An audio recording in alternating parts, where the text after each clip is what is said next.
Sur cette montagne, Jésus resplendit comme le soleil. Et à ses côtés apparurent deux hommes morts depuis des siècles. Pourquoi eux? Pourquoi là? Ce mystère cache une vérité qui va changer votre façon de voir l'éternité. Il existe dans les Écritures des scènes qui semblent appartenir à un autre monde. Des instants où le voile entre le visible et l'invisible se déchire, où l'éternité fait irruption dans le temps, où l'âme humaine se retrouve soudainement face à une réalité qu'elle ne peut ni mesurer ni contenir. La transfiguration de Jésus, relatée en Matthieu chapitre 17, est l'une de ces scènes, et elle mérite bien plus qu'une lecture rapide entre deux passages familiers.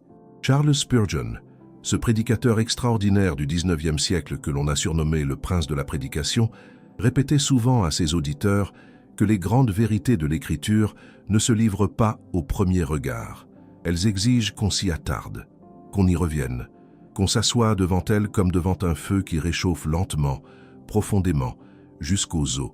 Et cette scène sur la montagne est précisément l'un de ces feux-là. Matthieu 17, versets 1 à 3 nous dit ceci. 6 jours après, Jésus prit avec lui Pierre, Jacques et Jean son frère, et il les conduisit à l'écart sur une haute montagne. Il fut transfiguré devant eux. Son visage resplendit comme le soleil, et ses vêtements devinrent blancs comme la lumière. Et voici Moïse et Élie leur apparurent, s'entretenant avec lui. Des mots simples, une syntaxe sobre. Mais derrière cette sobriété se cache une densité spirituelle que peu de passages dans toute la Bible égalent. Jésus, dans toute sa gloire divine, se tient au milieu de deux hommes qui ont vécu des siècles avant lui. Deux hommes qui, chacun à leur manière, ont incarné quelque chose de fondamental dans le plan éternel de Dieu. Et cette scène, mes amis, n'est pas le fruit du hasard. Dans le royaume de Dieu, rien ne l'est. Chaque détail, chaque choix, chaque présence a une signification. L'Esprit Saint n'écrit pas les Écritures avec négligence. Il n'ajoute pas de personnages pour embellir le récit. Moïse et Élie sont là pour une raison précise, et cette raison touche au cœur même de notre foi. Spurgeon enseignait que comprendre l'Écriture, c'est d'abord se laisser transformer par elle. Ce n'est pas un exercice intellectuel, c'est un rendez-vous avec le vivant. Et ce rendez-vous commence toujours par une humble reconnaissance. Il y a des choses que je ne comprends pas encore, et c'est précisément pour cela que je m'approche. Moïse, quel homme, quel serviteur de l'Éternel! Il a reçu la loi directement de la main de Dieu, sur le mont Sinaï, au milieu du feu et du tonnerre. Il a guidé un peuple de 2 millions d'âmes à travers un désert pendant 40 ans. Il a vu le dos de Dieu, et même cela a suffi à faire resplendir son visage d'une telle gloire que les Israélites ne pouvaient pas le regarder en face. Moïse représente la loi, il représente le commandement, l'alliance, la voie que Dieu a tracée pour son peuple. Et Élie, Élie, le prophète de feu, celui qui a tenu tête à 450 prophètes de Baal sur le mont Carmel, celui dont la prière a fermé le ciel pendant 3 ans et demi, celui qui a été enlevé au ciel dans un char de feu sans connaître la mort. Élie représente les prophètes. Il représente la voix de Dieu dans l'histoire, l'appel au retour, l'annonce de ce qui allait venir, la loi et les prophètes. Voilà ce que représentent ces deux hommes. Et Jésus se tient entre eux, non pas comme un égal parmi des égaux, mais comme celui vers qui tout pointe, comme celui que la loi annonçait et que les prophètes déclaraient. La transfiguration est donc, en un sens, l'accomplissement visible de toute l'histoire du salut. Spurgeon l'exprimait avec cette puissance qui lui était propre. La transfiguration n'est pas un épisode isolé. C'est le moment où le voile se déchire et où l'on voit que Jésus est le fil conducteur de toute l'Écriture. Et il avait raison. Car on ne peut comprendre Jésus sans la loi et les prophètes, et on ne peut comprendre la loi et les prophètes sans Jésus. Luc, dans son récit de cet événement, nous révèle quelque chose d'encore plus précieux. En Luc 9, verset 31, il nous dit de quoi parlaient Moïse, Élie et Jésus. Ils parlèrent de son départ, qu'il allait accomplir à Jérusalem. Son départ. En grec, le mot utilisé est exodos, sa mort, sa résurrection, son ascension. Ce n'est pas un simple départ géographique, c'est le grand exode, l'ultime libération, le passage à travers la mort vers la vie éternelle. Et cela nous dit quelque chose d'extraordinaire sur ce qui se passe dans cette conversation au sommet de la montagne. Ces 3 hommes, le Fils de Dieu et ces 2 témoins de l'ancienne alliance, parlaient de la croix, avant même qu'elle soit dressée. Ils contemplaient ensemble ce qui allait être le point culminant de toute l'histoire humaine.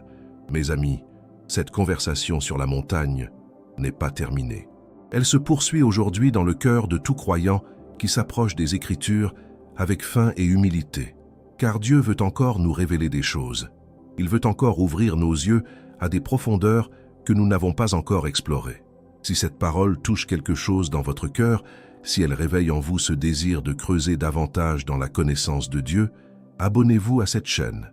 Activez la cloche pour ne manquer aucun message. Chaque semaine, nous plongeons ensemble dans ces eaux profondes. Et si vous désirez aller encore plus loin dans votre intimité avec Dieu, je vous invite à découvrir notre e-book 21 jours pour restaurer votre intimité avec Dieu. Vous trouverez le lien dans le premier commentaire épinglé. C'est un chemin de 21 jours pour retrouver cette présence divine qui transforme tout. Maintenant que nous avons posé les fondations, que nous avons contemplé qui étaient Moïse et Élie et pourquoi leur présence sur cette montagne n'était pas un accident, il nous faut aller plus loin. Car derrière ce mystère glorieux se cache une question que beaucoup n'osent pas poser ouvertement. Comment des hommes qui ont vécu et sont morts des siècles avant cet instant peuvent-ils apparaître vivants, conversants, présents sur cette montagne? Cette question, loin d'ébranler notre foi, la fortifie, car la réponse que les Écritures nous donnent est l'une des vérités les plus consolantes que l'âme humaine puisse recevoir. Commençons par Moïse. Il est écrit dans le livre du Deutéronome, au chapitre 34, que Moïse mourut sur le mont Nebo et que Dieu lui-même l'ensevelit. Personne ne connaît sa sépulture jusqu'à ce jour. Et dans l'épître de Jude, verset 9, il est fait mention d'une dispute entre l'archange Michel et le diable au sujet du corps de Moïse. Ce détail, souvent négligé, est d'une profondeur immense. Pourquoi le diable disputait-il le corps de Moïse? Parce qu'il savait que ce corps avait une destinée, que Dieu avait un dessein pour ce serviteur, même au-delà de la mort. Et ce dessein, nous le voyons accompli sur la montagne de la Transfiguration. Moïse est là, non pas comme un fantôme, non pas comme une vision nébuleuse, mais comme un être réel, conscient, capable de conversation. Il parle avec Jésus. Il s'entretient avec lui de la chose la plus importante de toute l'histoire humaine, la croix, qui approche. Et Élie, son cas est encore plus direct, car Élie n'a jamais goûté à la mort. Second Roi, chapitre 2, versets 11 et 12, nous raconte cet événement unique. Comme il continuait à marcher et à parler, voici, un char de feu et des chevaux de feu les séparèrent l'un de l'autre, et Élie monta au ciel dans un tourbillon. Il fut enlevé, ravi, transporté dans les hauteurs sans passer par le trépas. Il est donc en un sens toujours vivant, gardé par Dieu pour les desseins qu'il a prévus. Ces deux apparitions nous révèlent une vérité fondamentale que l'Évangile proclame avec puissance. La mort n'a pas le dernier mot. Elle n'a jamais eu le dernier mot dans le plan de Dieu. Moïse, qui est passé par la mort, est là, vivant. Élie, qui n'est pas passé par elle, est là également. Deux chemins différents, une même réalité. Ils sont avec Dieu, conscients, présents et capables d'être envoyés là où sa gloire l'exige. L'apôtre Paul, dans sa première lettre aux Thessaloniciens, chapitre 4, versets 13 et 14, nous dit ces paroles qui ont consolé des millions de cœurs en deuil. Nous ne voulons pas, frères, que vous soyez dans l'ignorance au sujet de ceux qui dorment, afin que vous ne vous affligiez pas comme les autres qui n'ont pas d'espérance. Car si nous croyons que Jésus est mort et qu'il est ressuscité, croyons aussi que Dieu ramènera par Jésus et avec lui ceux qui sont morts. Voilà ce que la Transfiguration illustre avec une clarté éblouissante. Les bien-aimés que nous avons perdus ne sont pas perdus pour Dieu. Ils ne sont pas dans le néant. Ils ne sont pas dans un sommeil sans conscience, sans réalité. Ils sont avec lui. Et un jour, comme Moïse et Élie sont apparus sur cette montagne, ils seront réunis avec nous dans la gloire. Mais il y a encore quelque chose que nous devons contempler dans cette rencontre. Pourquoi ces deux hommes en particulier? Pourquoi pas Abraham, le père de la foi? Pourquoi pas David, le roi selon le cœur de Dieu? Pourquoi pas Isaïe, dont les prophéties sur le Messie sont parmi les plus précises de tout l'Ancien Testament? La réponse nous ramène à ce que nous disions tout à l'heure. Moïse et Élie ne représentent pas seulement deux personnes, ils représentent deux piliers, deux colonnes sur lesquelles repose toute la révélation de l'Ancien Testament. La loi et les prophètes. Et Jésus lui-même avait déclaré en Matthieu 5, verset 17, « Ne pensez pas que je sois venu pour abolir la loi ou les prophètes. Je suis venu non pour abolir, mais pour accomplir. Cette déclaration prend une dimension visuelle et glorieuse sur la montagne. Jésus n'abolit pas Moïse, il l'accomplit. Jésus ne remplace pas Élie, il réalise ce qu'Élie annonçait. La transfiguration est comme une image vivante de cette vérité théologique profonde. Tout ce que Dieu a dit, tout ce qu'il a promis, tout ce qu'il a établi à travers la loi et les prophètes trouve son accomplissement parfait en la personne de Jésus-Christ. Et cette vérité n'est pas seulement doctrinale, elle est profondément personnelle, car si Jésus accomplit la loi, cela signifie qu'il a satisfait à toutes ses exigences à ma place. Et si Jésus accomplit les prophètes, cela signifie que toutes les promesses que Dieu a faites à son peuple trouvent en lui leur oui et leur amen, comme l'écrit Paul en 2 Corinthiens, chapitre 1, verset 20. Il y a dans cette montagne quelque chose pour chacun de nous, pour ceux qui portent le poids de leurs fautes et qui se demandent si Dieu peut encore les aimer. La réponse est dans la présence de Moïse. La loi est satisfaite, la dette est payée. Pour ceux qui attendent l'accomplissement d'une promesse divine dans leur vie, qui prient depuis des années et qui commencent à douter, la réponse est dans la présence d'Élie. Les prophètes n'ont pas menti. Dieu accomplit ce qu'il a dit en son temps. Mes amis, cette montagne est plus qu'un lieu géographique en Palestine. Elle est une invitation à lever les yeux, à voir Jésus dans toute sa gloire, entouré de ceux qui l'ont annoncé, accompagné de ceux qui l'ont servi, et à comprendre que notre foi ne repose pas sur des fables ingénieusement inventées, comme le dit Pierre en 2 Pierre, chapitre 1, verset 16, mais sur des faits réels, des apparitions réelles, une gloire réelle que des témoins oculaires ont contemplé de leurs propres yeux. Permettez-moi de vous conduire maintenant vers quelque chose qui me trouble profondément dans ce récit, quelque chose que nous avons peut-être survolé trop rapidement, la réaction des disciples, car elle révèle quelque chose d'essentiel sur la nature humaine face au divin et sur ce que Dieu attend véritablement de nous dans les moments de rencontre avec sa gloire. Pierre, Jacques et Jean, 3 hommes simples, des pêcheurs pour 2 d'entre eux, des hommes habitués à la rudesse du lac, au poids des filets, à l'odeur du poisson et à la fatigue des nuits sans sommeil. Et ce soir-là, sur cette montagne, ils se retrouvent face à quelque chose que l'esprit humain n'est pas équipé pour absorber. Jésus, celui qu'ils connaissaient, celui avec qui ils avaient mangé, marché, ri, ce Jésus resplendit comme le soleil. Ses vêtements deviennent d'une blancheur que nulle teinture sur terre ne pourrait reproduire. Et à ses côtés, 2 hommes que personne n'a vus depuis des siècles. La réaction de Pierre est immédiate et elle est profondément humaine. Matthieu 17, verset 4. Pierre prit la parole et dit à Jésus, « Seigneur, il nous est bon d'être ici. Si tu le veux, je dresserai ici 3 tentes, une pour toi, une pour Moïse et une pour Élie. » Arrêtons-nous sur ces paroles. Pierre veut construire. Pierre veut retenir ce moment. Il veut figer la gloire dans des structures permanentes. Il veut que cet instant ne passe pas, ne s'échappe pas, ne disparaisse pas dans la banalité du lendemain. Et qui pourrait lui en vouloir? Qui parmi nous, ayant goûté à un moment de présence divine authentique, n'a pas voulu le prolonger indéfiniment? Qui n'a pas essayé, d'une manière ou d'une autre, de construire une tente pour retenir Dieu dans l'expérience qu'il venait de vivre? Mais Luc nous dit quelque chose d'important sur ce moment. En Luc 9, verset 33, il précise « Il ne savait pas ce qu'il disait ». Ce n'est pas un jugement sévère sur Pierre. C'est une description honnête de l'état de l'âme humaine face à la gloire divine. Nous ne savons pas toujours ce que nous disons. Nous ne savons pas toujours ce dont nous avons besoin. Nous croyons vouloir retenir l'expérience, alors que Dieu veut nous conduire vers quelque chose de plus profond encore. Car la gloire de Dieu n'est pas faite pour être enfermée dans des tentes. Elle n'est pas faite pour être domestiquée, cataloguée, gérée par nos mains humaines. Elle est faite pour nous transformer. Et la transformation ne vient pas de l'accumulation des expériences spirituelles, mais de l'obéissance à la voix qui parle au milieu d'elle. Et cette voix arrive. Elle arrive avec une puissance que les 3 disciples ne peuvent pas ignorer. Matthieu 17, verset 5. Comme il parlait encore, une nuée lumineuse les couvrit. Et voici, une voix fit entendre de la nuée ces paroles. Celui-ci est mon fils bien-aimé, en qui j'ai mis toute mon affection. Écoutez-le, écoutez-le. 2 mots qui résument tout ce que Dieu attend de nous. Pas admirez-le, pas construisez-lui des monuments, pas organisez des conférences sur lui, Écoutez-le.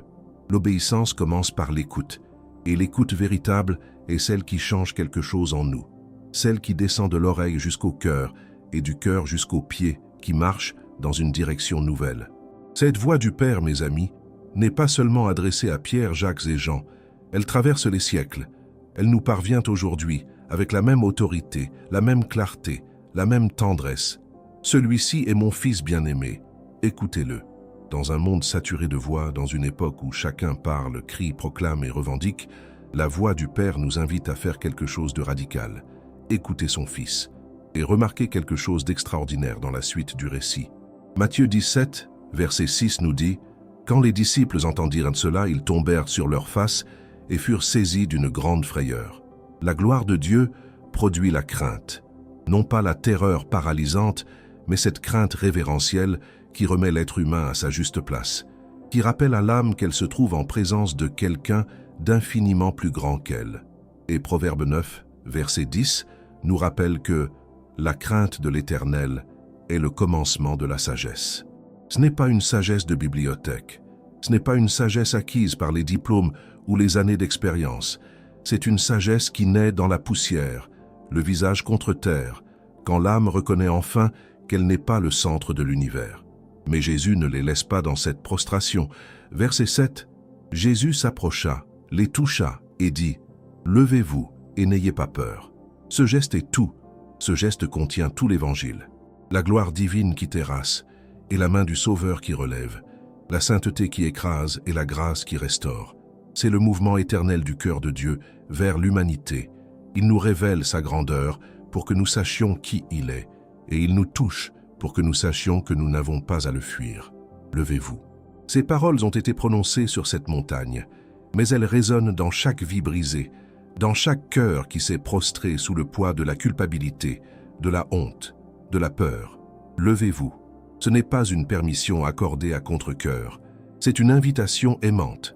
C'est la voix du bon berger qui appelle ses brebis par leur nom. Et quand ils levèrent les yeux, au verset 8, ils ne virent plus que Jésus seul. Moïse avait disparu. Élie avait disparu. La nuée s'était dissipée. Il ne restait que lui. Et c'est là, mes amis, le message le plus profond de toute la transfiguration.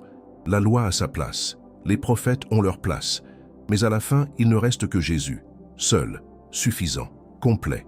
Paul l'exprimera plus tard avec une netteté bouleversante dans sa lettre aux Philippiens, chapitre 3, verset 8. « Je regarde toute chose comme une perte à cause de l'excellence de la connaissance de Jésus-Christ mon Seigneur, pour lequel j'ai renoncé à tout. Tout pâlit devant lui, tout s'efface. Non pas parce que le reste n'a pas de valeur, mais parce que lui contient tout ce dont l'âme a jamais eu besoin. Voilà pourquoi cette montagne est un lieu saint dans les Écritures, non pas à cause de ce qui s'y est passé d'extraordinaire, mais à cause de ce qu'elle révèle sur Jésus. Et cette révélation nous conduit naturellement à une question que nous devons affronter avec toute l'honnêteté de notre cœur. Qu'est-ce que cela change pour moi, aujourd'hui, dans ma vie concrète, dans mes luttes quotidiennes, dans mes doutes et mes espérances? Cette question que nous venons de poser n'est pas rhétorique, elle est urgente, car la foi chrétienne n'a jamais été conçue pour rester sur la montagne. Elle est conçue pour descendre dans la vallée, pour entrer dans les maisons, dans les familles, dans les lieux de travail, dans les chambres où l'on pleure seul la nuit. Et c'est précisément ce qui se passe immédiatement après la transfiguration, si nous lisons le récit jusqu'à son terme. Jésus descend de la montagne avec ses disciples. Et à peine arrivés en bas, ils sont confrontés à une scène de détresse humaine profonde. Un père désespéré, un enfant épileptique tourmenté par un esprit mauvais et des disciples impuissants qui n'ont pas réussi à le délivrer. La gloire de la montagne rencontre l'agonie de la vallée. Et Jésus, lui, est capable de tenir les deux ensemble. Ce contraste n'est pas accidentel dans la narration de Matthieu. Il est intentionnel. Il nous dit que le même Jésus qui resplendit comme le soleil sur la montagne est le même qui descend dans notre obscurité. Le même qui conversa avec Moïse et Élie dans la gloire céleste est le même qui touche l'enfant convulsé dans la boue de la vallée. Sa gloire ne le rend pas distant. Elle le rend plus puissant encore dans notre faiblesse, et c'est là que la transfiguration devient personnelle, vraiment personnelle. Car peut-être que vous êtes aujourd'hui dans la vallée. Peut-être que votre vie ressemble davantage à cette scène chaotique en bas de la montagne qu'à la lumière sereine de son sommet. Peut-être que vous portez un fardeau que personne autour de vous ne voit. Peut-être que vous priez depuis longtemps et que le ciel semble silencieux. L'Écriture ne vous dit pas de nier cette réalité. Elle vous dit de regarder vers celui qui descend, car Jésus n'est pas resté sur la montagne. Il est descendu. Et il descend encore aujourd'hui, dans chaque vie qu'il invite, dans chaque cœur qui s'ouvre à lui dans l'honnêteté de sa détresse. Le psalmiste avait compris cette vérité des siècles avant la transfiguration. Psaume 145, verset 18. L'Éternel est près de tous ceux qui l'invoquent, de tous ceux qui l'invoquent avec sincérité. Pas de ceux qui ont tout réglé, pas de ceux qui ont atteint un niveau suffisant de sainteté, de tous ceux qui l'invoquent avec sincérité. C'est une promesse pour les cœurs brisés, pour les âmes fatiguées, pour ceux qui n'ont plus que leur sincérité à offrir. Mais revenons à la montagne un instant, car il y a une dimension de cet événement que nous n'avons pas encore explorée et qui porte une lumière particulièrement nécessaire pour notre époque. La transfiguration se produit à un moment précis dans le ministère de Jésus. Elle survient peu de temps après que Jésus a annoncé pour la première fois clairement à ses disciples ce qui l'attendait à Jérusalem: la trahison, les souffrances, la mort. Pierre, fidèle à lui-même, avait alors réagi avec véhémence. En Matthieu 16, verset 22, « À Dieu ne plaise, Seigneur, cela ne t'arrivera pas. » Et Jésus l'avait repris sévèrement. 6 jours après cette conversation difficile, Dieu conduit 3 de ses disciples au sommet d'une montagne et leur montre la gloire de son Fils, comme pour dire « Avant que vous voyiez la croix, voyez la gloire. Avant que vous traversiez les ténèbres du Vendredi Saint, laissez cette lumière s'imprimer dans votre mémoire. Dieu connaît notre faiblesse. Il sait que nous avons besoin de provisions pour les traversées difficiles. Il sait que les temps d'épreuve viennent et qu'ils peuvent ébranler même les cœurs les plus engagés. Alors il nous donne des moments de montagne, des moments de révélation, de certitude, de présence tangible, non pas pour que nous y restions, mais pour que nous puissions descendre dans la vallée avec quelque chose de solide, ancré dans notre mémoire. C'est pour cela que Pierre, des décennies plus tard, alors qu'il est vieux et qu'il sait que sa mort approche, évoque encore cet événement dans sa 2e épître. En 2 Pierre, chapitre 1, versets 16 à 18, il écrit « Car ce n'est pas en suivant des fables habilement inventées que nous vous avons fait connaître la puissance et l'avènement de notre Seigneur Jésus-Christ, mais c'est après avoir vu sa majesté de nos propres yeux. Il reçut de Dieu le Père honneur et gloire, quand la gloire magnifique lui fit entendre cette voix. Celui-ci est mon Fils bien-aimé, en qui j'ai mis toute mon affection. Et nous avons entendu cette voix du ciel, lorsque nous étions avec lui sur la sainte montagne. » 40 ans après, Pierre se souvient encore, la voix du Père, la lumière du visage de Jésus, la présence de Moïse et d'Élie. Ces choses-là ne s'oublient pas, parce qu'elles ne sont pas des émotions, elles sont des certitudes. Et les certitudes forgées dans la présence de Dieu sont celles qui tiennent quand tout le reste vacille. Voilà ce que Dieu veut faire dans votre vie. Non pas simplement vous donner des connaissances sur la Bible, non pas simplement vous procurer de belles émotions lors des cultes. Il veut vous donner des certitudes, des ancres pour l'âme, des vérités si profondément gravées en vous que même les tempêtes les plus violentes ne pourront pas les effacer. L'Épître aux Hébreux, au chapitre 6, versets 18 et 19, nous parle de cette espérance comme d'une ancre pour l'âme, sûre et solide, qui pénètre au-delà du voile. Au-delà du voile, dans le lieu même où se trouve Dieu. Votre espérance n'est pas ancrée dans les circonstances changeantes de votre vie. Elle est ancrée dans le caractère immuable de Dieu, dans les promesses qu'il a faites et qu'il ne peut pas renier. Et cette ancre, mes amis, a un nom. Elle a un visage. Elle a des mains percées de clous et un côté transpercé d'une lance. Elle s'appelle Jésus, le même Jésus qui a resplendi sur la montagne, le même qui a touché ses disciples terrifiés et leur a dit de ne pas avoir peur, le même qui descend dans les vallées de votre vie et qui est capable de faire ce que personne d'autre ne peut faire. Alors permettez-moi maintenant de vous conduire vers quelque chose d'encore plus profond. Car si la transfiguration nous parle de la gloire de Jésus, de la réalité de la vie après la mort et de la certitude que Dieu nous prépare pour les épreuves, elle nous parle aussi d'un mystère que beaucoup de chrétiens n'ont pas encore pleinement saisi, le mystère de notre propre transformation. Le mot transfiguration dans le texte grec original est métamorphosis. Ce mot nous est familier. Nous l'utilisons en biologie pour décrire la transformation d'une chenille en papillon. Mais dans les Écritures, il porte une charge spirituelle d'une profondeur extraordinaire. car ce même mot « métamorphosis » est utilisé par l'apôtre Paul dans sa lettre aux Romains, au chapitre 12, verset 2, pour parler non pas de Jésus, mais de nous. Ne vous conformez pas au siècle présent, mais soyez transformés par le renouvellement de l'intelligence. Soyez transformés, soyez transfigurés. Le même mot, la même réalité. Jésus s'est transfiguré sur la montagne pour révéler ce qu'il est dans son essence éternelle. Et nous sommes appelés à être transfigurés pour devenir ce que Dieu a toujours voulu que nous soyons. Non pas pour paraître différents aux yeux des hommes, mais pour être réellement différents de l'intérieur, là où personne ne voit, là où seul Dieu regarde. Paul revient sur cette vérité avec encore plus de précision dans sa deuxième lettre aux Corinthiens, chapitre 3, verset 18. Nous tous qui, le visage découvert, contemplons comme dans un miroir la gloire du Seigneur, nous sommes transformés en la même image, de gloire en gloire, comme par le Seigneur, l'Esprit, de gloire en gloire. Ce n'est pas une transformation instantanée, ce n'est pas un événement unique qui se passe une fois pour toutes.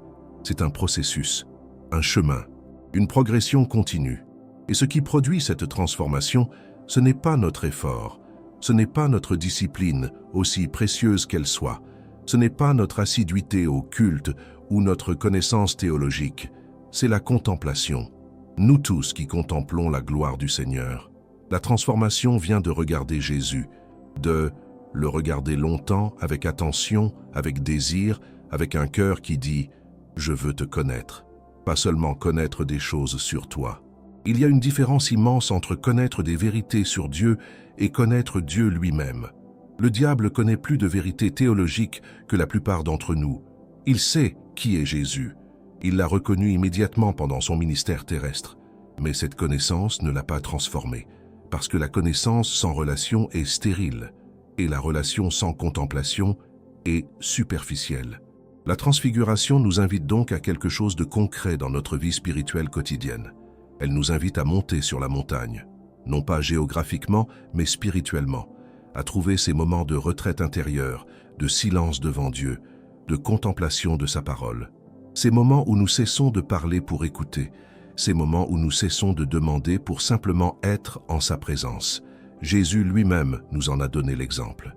La transfiguration n'a pas eu lieu dans la synagogue, elle n'a pas eu lieu au milieu d'une foule, elle a eu lieu sur une montagne, à l'écart, dans la prière. Luc 9, verset 28, nous précise ce détail précieux. Il monta sur la montagne pour prier. C'est dans la prière que la gloire se révèle, c'est dans la prière que la transformation s'opère, c'est dans la prière que le visage commence à refléter quelque chose de divin. Et peut-être que c'est là votre défi aujourd'hui. Non pas un manque de foi, non pas un manque de connaissances bibliques, mais un manque de temps sur la montagne, une vie spirituelle trop remplie d'activités et trop vide de contemplation, trop remplie de ce que nous faisons pour Dieu et trop peu habitée par ce que Dieu fait en nous quand nous nous arrêtons. Moïse avait compris cela. Après avoir passé 40 jours sur le mont Sinaï en présence de Dieu, son visage rayonnait d'une telle gloire que les Israélites ne pouvaient pas le regarder. Il n'avait pas essayé de briller. Il n'avait pas appliqué de technique pour paraître plus saint. Il avait simplement été en présence de Dieu, et la gloire divine avait déteint sur lui naturellement, inévitablement. Exode 34, verset 29, nous dit qu'il ne savait même pas que son visage rayonnait. La vraie gloire spirituelle ne se sait pas, elle se voit. C'est le paradoxe magnifique de la vie chrétienne. Plus nous cherchons à briller, moins nous brillons. Et plus nous cherchons à connaître celui qui est la lumière, plus cette lumière se répand à travers nous, sans que nous le remarquions nous-mêmes. Jean 8, verset 12, Jésus leur parla de nouveau et dit « Je suis la lumière du monde. Celui qui me suit ne marchera pas dans les ténèbres, mais il aura la lumière de la vie. » Suivre Jésus, c'est cela la vie transfigurée. Non pas une série de performances spirituelles, non pas une accumulation de mérites religieux, mais une marche, un pas après l'autre, une journée après l'autre, les yeux fixés sur lui, le cœur orienté vers lui, même quand la route est difficile, même quand la vallée est sombre, même quand les disciples autour de nous semblent plus courageux, plus forts, plus avancés que nous, car la transformation que Dieu opère en nous n'est pas comparative, elle n'est pas compétitive, elle est personnelle et progressive. Il ne vous compare pas à votre voisin de banc d'église. Il vous compare à qui vous étiez hier et il célèbre chaque pas vers sa gloire, aussi petit soit-il. Hébreux 12, verset 2, nous exhorte à fixer nos regards sur Jésus, le chef et le consommateur de la foi. Le chef, celui qui commence notre foi, et le consommateur, celui qui l'amène à son terme, à son accomplissement parfait. Il y a donc une promesse cachée dans la transfiguration, une promesse qui nous est destinée directement. Ce que Jésus a été sur cette montagne, resplendissant, glorieux, portant dans son corps la plénitude de la divinité visible, c'est ce que nous serons un jour en lui. 1 Jean, chapitre 3, verset 2, nous dit avec une simplicité bouleversante: « Nous savons que lorsqu'il paraîtra, nous serons semblables à lui, parce que nous le verrons tel qu'il est. Nous serons semblables à lui. » Voilà la destination finale de toute vie chrétienne. Voilà l'horizon vers lequel marche chaque croyant qui contemple Jésus, qui l'écoute, qui le suit dans la prière et dans l'obéissance. La transfiguration n'est pas seulement un récit du passé, elle est l'image de notre avenir. Et cet avenir, mes amis, est plus glorieux que tout ce que nos cœurs peuvent imaginer dans leur état présent. Nous approchons maintenant du cœur de tout ce que nous avons contemplé ensemble. Et avant d'y arriver, je veux vous poser une question simple, une question que seul votre cœur peut répondre dans le secret de votre intimité avec Dieu. Est-ce que vous montez sur la montagne? Est-ce que vous prenez le temps de le contempler? Et si ce n'est pas encore le cas, qu'est-ce qui vous en empêche vraiment? Nous avons contemplé ensemble la gloire de cette montagne. Nous avons vu Jésus resplendissant, Moïse et Élie présents, le Père parlant du ciel. Et nous avons compris que cette scène nous appartient. Elle parle de notre avenir, de notre transformation, de notre espérance indestructible en lui. Que cette vérité descende profondément dans votre cœur et y demeure comme une lumière que rien ne peut éteindre. Merci infiniment d'avoir regardé ce message jusqu'à la fin. Si cette parole vous a touché, abonnez-vous à cette chaîne, activez la cloche, aimez cette vidéo et partagez-la avec quelqu'un qui en a besoin. Laissez un commentaire. Votre témoignage encourage des milliers de personnes. Et découvrez notre e-book 21 jours pour restaurer votre intimité avec Dieu, dont le lien est dans le premier commentaire épinglé. Les prochaines vidéos vous attendent déjà sur l'écran. À très bientôt.